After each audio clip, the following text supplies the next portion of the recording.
شكرا يا ربي شكرا هديت قلبي شكرا.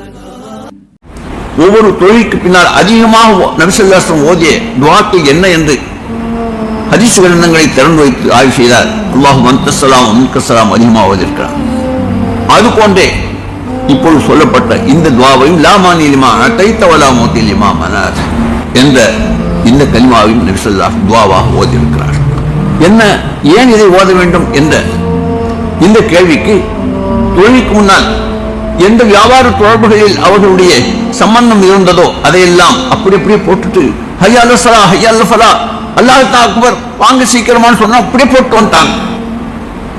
இப்போ தொழுது முடிஞ்ச உடனே என்ன நினைவுபடுத்துறாங்க, நீ போட்டு வந்த செஞ்சிருந்தாலும் செய்யாவிட்டாலும் எதெல்லாம் கொடுக்குன்னு நினைக்கிறான்னு நிச்சயமாக கொடுப்பேன்.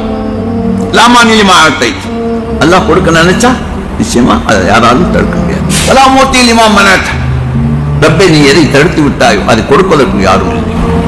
இந்த வாசகத்தை சொல்லி உலக தொடர்புகளின் மூலமாக நான் வாழ்கிறேன் என்ற இந்த எண்ணத்தை முபத்தல் பஹக் ஹக்கின் பக்கம் சிந்தனையை மாற்றிவிட்டார்கள் அந்த துஆவின் மூலமாக.